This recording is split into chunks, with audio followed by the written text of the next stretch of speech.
इस वक्त ढेर सारे कॉरपोरेट डेवलपमेंट्स के बीच एसएल ग्रुप है पूरी तरह से चर्चा में। और आइए इसी खास चर्चाओं के बीच हम मुलाकात करने जा रहे हैं एसएल ग्रुप के चेयरमैन और राज्यसभा सांसद डॉक्टर सुभाष चंद्रा से। सर बहुत बहुत स्वागत है जी मीडिया पर। ढेर सारी बातें आपसे करनी है। मैं सोच रहा हूँ कि शुरुआत इस बात से की जाए कि इस वक्त इस बदलते हुए माहौल में एसएल ग्रुप को लेकर आपका विज़न क्या है, किस तरह से आप इस ग्रुप को आगे बढ़ाने के बारे में सोच रहे हैं। और जैसा हमेशा आपको ये माना जाता है कि आप कुछ न कुछ नए बिजनेसेस के बारे में सोचते हैं, टेक्नोलॉजी के बारे में सोचते हैं, बदलते हुए माहौल में आप किस तरह से 5 साल का विज़न रखकर अपने ग्रुप को आगे ले जाना चाहते हैं? सबसे पहले तो आपके सभी दर्शकों को मेरा प्रणाम, नमस्कार। और आगे आने वाला समय या अभी का भी समय मैं समझता हूँ कि प्रेजेंट सरकार, भारत सरकार जो है, उन मोदी जी के प्राइम मिनिस्टर के नेतृत्व में बहुत अच्छा वातावरण इस समय भी है और आगे भी अच्छा वातावरण रहेगा। पॉजिटिव माहौल है, पॉजिटिविटी है। उसको देखते हुए और जैसा आपने कहा कि हम कुछ नया ही सोचेंगे, नया ही करेंगे जी। और उस दिशा में कुछ चीज़ों पर काम चल रहे हैं। काम तो हमारे यहाँ कभी रुके नहीं, पिछले कुछ कभी न कभी हर जगह हर समय हमारे किचन में कुछ ना कुछ पकते ही रहता है। और जब वो ठीक से पक के आ जाता है तो वो डिश को फिर आगे सामने पेश किया जाता है। तो पर फिलहाल जो चीज़ें हमारे साथ कुछ हुई, जो कुछ गलतियां मैंने की पीछे, उन गलतियों की वजह से हम फाइनेंशियल डिफ़िकल्टी में आए। उस चीज़ों को निपटाने में हमको 2-2.5 साल लग गए, लगभग निपटाया है जी। कुछ एक बाकी हैं। आई एम श्योर आपके वो प्रश्न भी होंगे जी। उनके बारे में जब आप प्रश्न करेंगे तो चर्चा करेंगे। लेकिन इस दौरान में जितना भी समय मुझे मिला है उसमें मैंने नई टेक्नोलॉजी को समझा है, नई जो चीज़ें हो रही हैं विश्व में वो समझा है। और जो इंटरनेट का जो नेक्स्ट वर्जन है जिसको दुनिया आज सब बात कर रहे हैं, मेटावर्स की, कोई नए कॉइन्स की, क्रिप्टो करेंसी की बात करते हैं जी। कोई एनएफटी की बात करते हैं, मेटावर्स नाम की बड़ी चर्चा हो रही है जी। तो इन सब को समझने करने में मैंने एक उसको नया नाम दिया है। मेटावर्स नहीं कहूँगा, इन सबको मिला के मैं ये कहूँगा मायावर्स। मायावर्स, हाँ। ओके। तो ये मायावर्स का समय है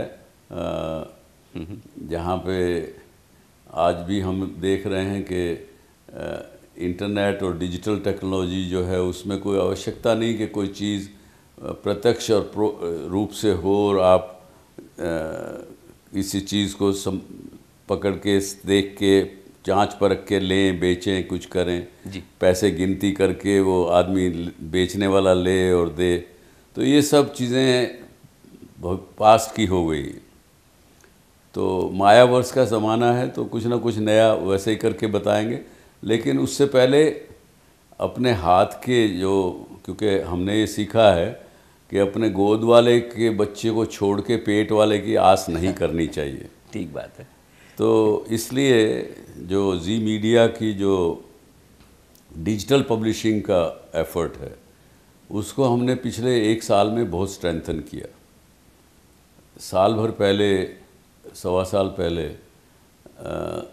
जी न्यूज़ और उसके जितने भी संबंधित डिजिटल वेबसाइट्स हैं, india.com है, उनके ऊपर सब मिला के 100 मिलियन मंथली एक्टिव यूज़र थे। और मुझे खुशी है आपके माध्यम से आपके दर्शकों को बताते हुए कि आज हम 300 मिलियन पर 1 साल में पहुंच गए। और इसमें हमारा टारगेट जो है अगले 3 साल का जी 1 बिलियन यानी 100 करोड़ लोगों तक पहुंचने का है। बिल्कुल। और हम पहुंच जाएंगे। उसके अंदर हम 3 चीज़ें अप्लाई करेंगे। एक, हमारे कंटेंट की स्ट्रेटजी ठीक से करेंगे। दूसरा, उसको टेक्नोलॉजिकली कैसे सुविधाजनक बनाया जाए, टेक्नोलॉजी का इस्तेमाल कैसे किया जाए, वो दूसरा पार्ट है। और तीसरा, उसका मोनेटाइजेशन कैसे ठीक से हो। ये तीनों चीज़ें करेंगे। इससे बहुत बड़ी वैल्यू अनलॉक होगी आने वाले समय में। निश्चित रूप से सर, मैं ये कह सकता हूँ कि वो थीम पार्क के ज़माने से, जब एसएल वर्ल्ड कोई सोचता नहीं था कि हिंदुस्तान में ऐसा थीम पार्क होगा, वहाँ से क्रूज़ जो पहला आपने शुरू किया, तब से लेकर चाहे वो जी टीवी एंटरटेनमेंट वाला हो या न्यूज़ वाला हो, और कई सारे ऐसे बिजनेसेस जो आपने विज़न देखकर किए। तो अब जो डिजिटल और टेक्नोलॉजी पर फोकस है, उस पर भी मैं आऊँगा, लेकिन उससे पहले कुछ और ऐसे सवाल हैं जिनके जवाब काफ़ी दर्शक जानना सुनना चाहते हैं। सबसे बड़ा जो सवाल है वो डेट रिजोल्यूशन को लेकर है। आपने पिछली बार कहा था कि लगभग 90% हम डेट रिजोल्यूशन कर चुके हैं। इस वक्त ग्रुप की डेट को लेकर क्या सिचुएशन है और कितना रिजोल्यूशन हो चुका है? इसमें हमको 2 तरह से देखना पड़ेगा। एक तो हमारी ऑपरेटिंग जो कंपनीज़ हैं, ऑपरेटिंग बिजनेस है, उनका जो डेट लेन देन है, एक वो अपनी जगह पर है। और दूसरा, जो हमारा एज ए प्रोमोटर हमारे पर्सनल जो हमारी बुक्स पे डेट था।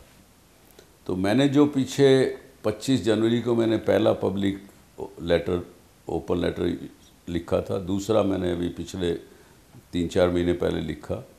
उसमें मैंने साफ कहा, वो जो लिखा है वो पर्सनल डेट के विषय में लिखा है जी। और उसमें हम 92-93% पे पहुंच गए हैं। 2-3 उस लेटर में भी मैंने थोड़ा सा इशारा किया था कि एक आध लैंडर हैं जो हम कहीं पे उलझ गए हैं आपस में एक दूसरे के साथ जी।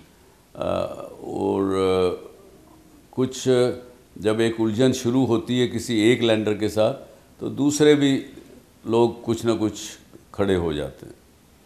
बाकी कुछ जो आज के दिन आपको दिखने में आ रहा है, जो पब्लिक डोमेन में आ रहा है, कुछ चीज़ें हैं जो ऑपरेटिंग कंपनियों की डेट की सवाल है। और ऑपरेटिंग कंपनियों में ज़्यादातर हमारे जो एसएल इंफ्रा के जो इंफ्रास्ट्रक्चर रिलेटेड बिजनेस के थे, उनका एक प्रश्न है। वो क्योंकि मैंने पहले भी कहा है कि इंफ्रास्ट्रक्चर बिजनेस में हम गए, वो गलती की, और जिस ढंग से हमने उस बिज़नेस को चलाया, जिन लोगों को उनको चलाने के लिए छोड़ दिया, गलत लोगों को हायर कर लिया, उसकी वजह से नुकसान बढ़े हुए हैं।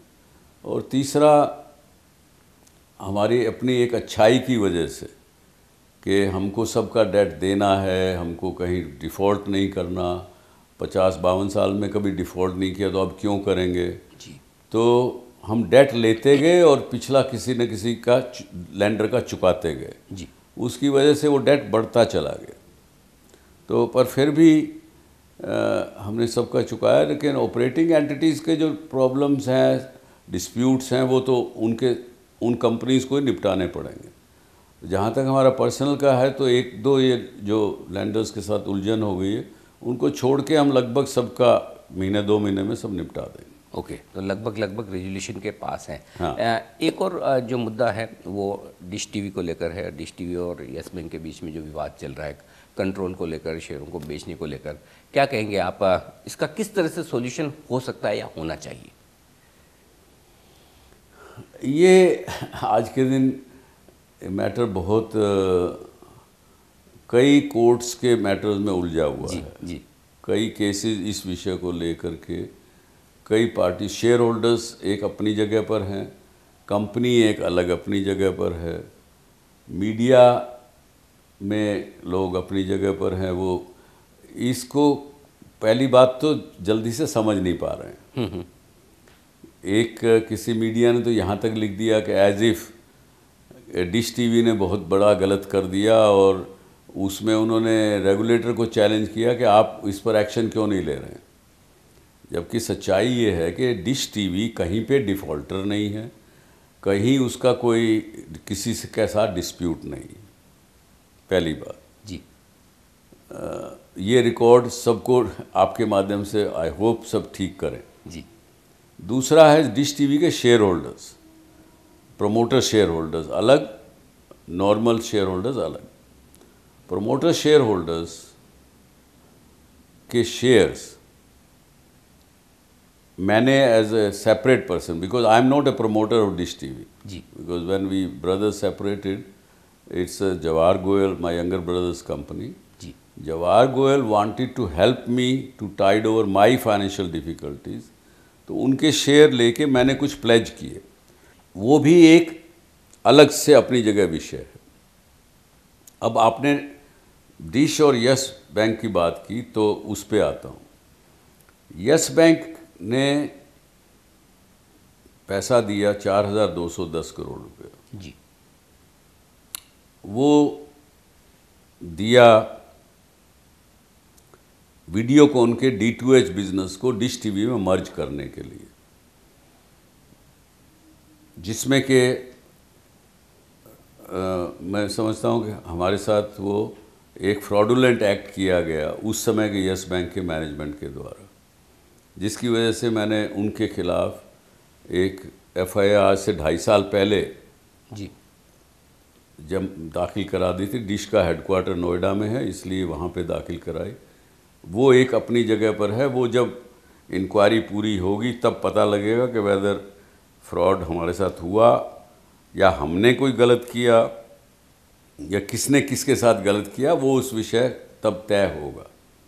तो वो भी एक अलग विषय है, पर उसको और जो लोग आज मीडिया में चला रहे हैं, लिख रहे हैं, वो इन सब चीज़ों को मिक्स कर दिए हैं, उनको समझ ही नहीं आ रहा कि है क्या ये विषय। और बहुत सारे लोग ये कह रहे हैं कि डिश टीवी के प्रमोटर्स डिश टीवी बेचना चाहते हैं, कई सारे लोगों से बातचीत चल रही है, या फिर यस बैंक बात कर रहा है कि हम किसी को बेचना चाहते हैं। इसके बारे में क्या कहना है? हाँ, तो मैं यही कह रहा हूँ, बहुत सी चीज़ें मिक्स कर गए हैं लोग, और लोग पूरी तरह समझ नहीं पा रहे हैं। जी, मुझे भी आज ज़्यादा इसलिए मैं नहीं कह पाऊँगा, मैंने इतने ही कह रहा हूँ कि ये अलग अलग विषय हैं। जी, जी, एक विषय जहाँ पे आके मुद्दा हमारा डिसएग्रीमेंट है यस बैंक के साथ, डिश टीवी के promoter share holders Bombay high court में हैं, बॉम्बे हाई कोर्ट के सामने हैं।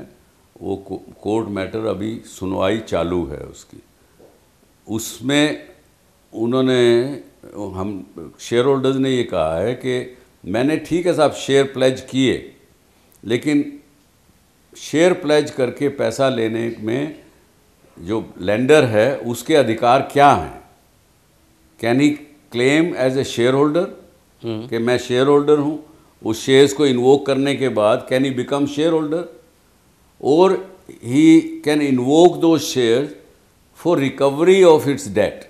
जी, तो इसलिए वो विषय कोर्ट ने अभी तक कोई निर्णय दिया नहीं है। देखिए, वो विषय कोर्ट के सामने है कि एक तो लेंडर के अधिकार क्या हैं शेयर प्लेज करने पर, प्लेज लेने पर, और प्लेज इन्वोक करने पर वो क्या कर सकता है और क्या नहीं कर सकता। ठीक बात है। हमने भी यही कहा है यस बैंक को कि आप बताइए, पहले तो आप लेंडर हैं मेरे, मुझे आपने पैसा लेंड किया है, लेंडर हैं आप, तो वो फिर उस ढंग से हम बैठ के बात करते हैं। जी, आप अगर अपने आप को शेयर होल्डर कह रहे हैं डिश टीवी का, तो हम आपसे उस तरह से बात करेंगे एज ए शेयर होल्डर। अगर आप शेयर होल्डर बन गए, जितने शेयर आपके पास प्लेज थे, आप शेयर होल्डर बन गए, तो फिर आपका डेट कहाँ रहा?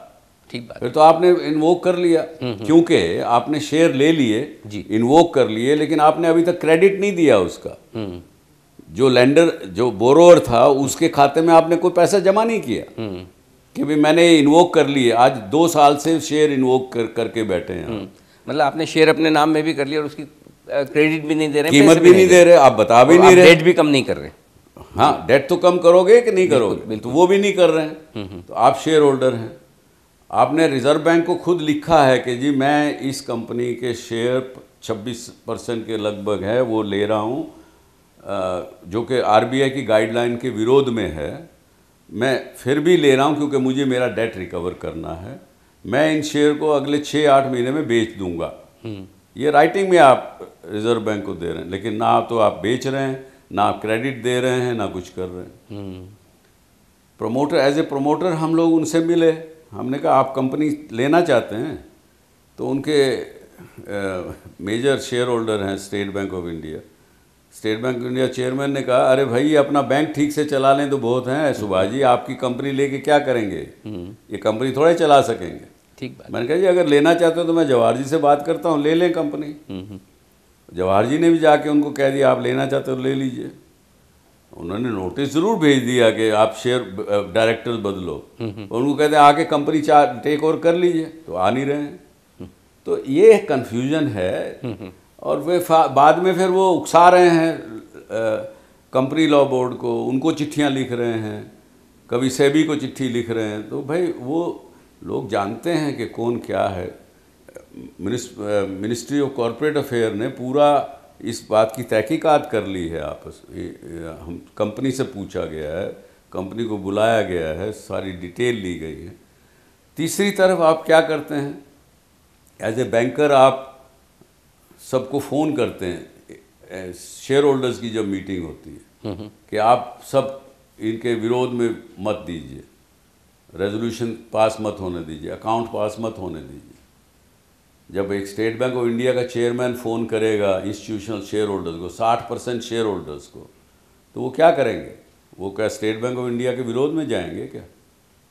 उन्होंने नेचुरली उन्होंने कहा कि जवाहर जी, सुभाष जी, हम स्टेट बैंक के विरोध में नहीं जा सकते, हमको आपके विरोध में ये रेजोल्यूशन है उनके विरोध में मत देना पड़ेगा। खैर फिर भी वो जो मत डिक्लेयर हो गया, सेबी ने उसको फोर्स किया डिक्लेयर करने के लिए, वो डिक्लेयर भी हो गया, जो कि रिज़ल्ट सील्ड एनवलप में कोर्ट के पास पड़ा हुआ था। जिस दिन रिज़ल्ट आया एजीएम का, तीसरे दिन, तब से वहाँ पड़ा हुआ है, कोई कंपनी कोई रखती थोड़ा ये। अब उसको देखते हैं क्या होता है, लेकिन समझना पड़ेगा ये विषय क्या है। जी, एक और बात है, चूँकि आप जी एंटरटेनमेंट के पहले चेयरमैन भी रह चुके हैं, एक मास्टर स्ट्रोक जो सोनी के साथ मर्जर का अनाउंस हुआ, कहाँ तक बात पहुँची है, अब किस लेवल तक मर्जर है, और कब तक पूरा ऑपरेशनल और पूरा इंटीग्रेशन कब तक हो जाएगा? नहीं, इस विषय में मुझे ज़्यादा जानकारी नहीं है, क्योंकि वो विषय पुनीत और अमित देख रहे हैं, वो ही कर रहे हैं। मुझे यही बताया गया कि वो ठीक चल रहा है, अपने प्रोसेस से चल रहा है, रेगुलेटरी अप्रूवल होंगी उसके हिसाब से होगा। चूँकि पिछले आपने कहा कि 2-2.5 साल बड़े इंटरेस्टिंग रहे हैं, आपका लंबा इतना अनुभव रहा है बिजनेसेस का, नए नए बिजनेसेस में आप जाकर ट्राई करते हैं, तो ये बताएं सर कि क्या ये सब देखने के बाद नए बिजनेसेस में कूदने की आपकी जो वो आग है, जो आपकी पैशन है, उस पर कोई असर आया है? नहीं, ऐसा कुछ नहीं है। वो तो कुछ करने की तो इच्छा पहले हमेशा से रहती है, और मैं तो ये मानता हूँ कि पैसे के पीछे भागने से पैसा नहीं आता है।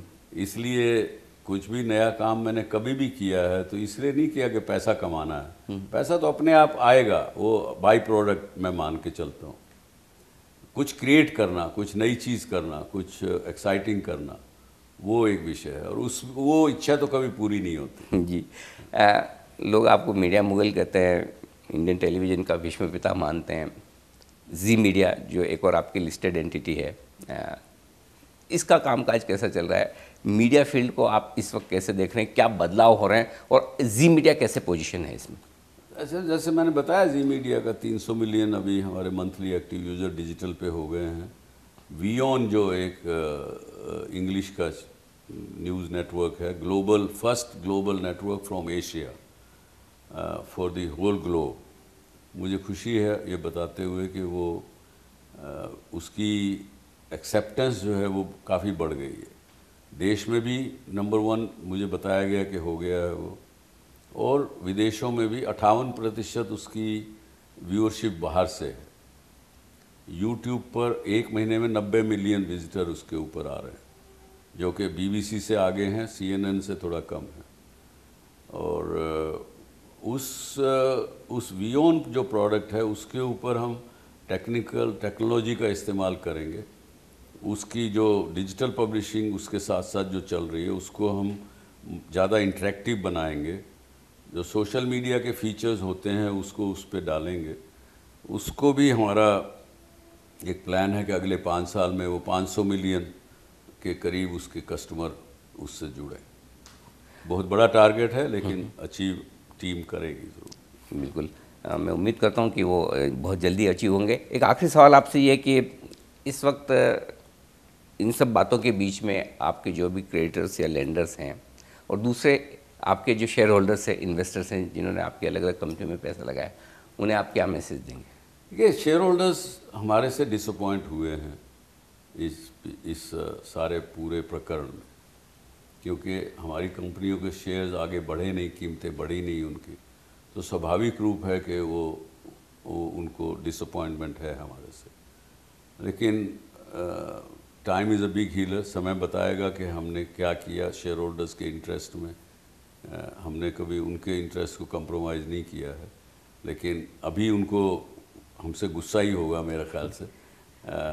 समय पा करके वो भी चीज़ें ठीक होंगी। जब जब है ना लोगों ने सोचा कि बस डॉक्टर सुभाष चंद्रा का समय हो गया, उसके बाद आप उतना दुगुना ताकत से तिगुना ताकत से बाउंस करते हुए हैं। इस बार का बाउंस पे किस तरफ होगा, कहाँ होगा, ये लोग जानना चाहते हैं। ये समय बताएगा। और मैं यही बता सकता हूँ आपको कि कुछ ना कुछ नया आप सब लोगों के सामने आएगा और जल्दी आएगा। टेक्नोलॉजी की तरफ से आएगा, कुछ और तरफ से आएगा। बिल्कुल, उसका इंतज़ार हमें और सारे दर्शकों को, आपके सारे शेयर होल्डर्स, इन्वेस्टर्स, क्रिएटर्स सबको रहेगा। और आपको बहुत बहुत शुभकामनाएं, बहुत बहुत धन्यवाद समय देने के लिए। तो ये थे doctor Subhash Chandra, SL group के चेयरमैन और राज्यसभा सांसद, जो बताते हुए ग्रुप के विज़न और सारी योजनाओं के बारे में। इस खास मुलाकात में इतना ही। नमस्कार।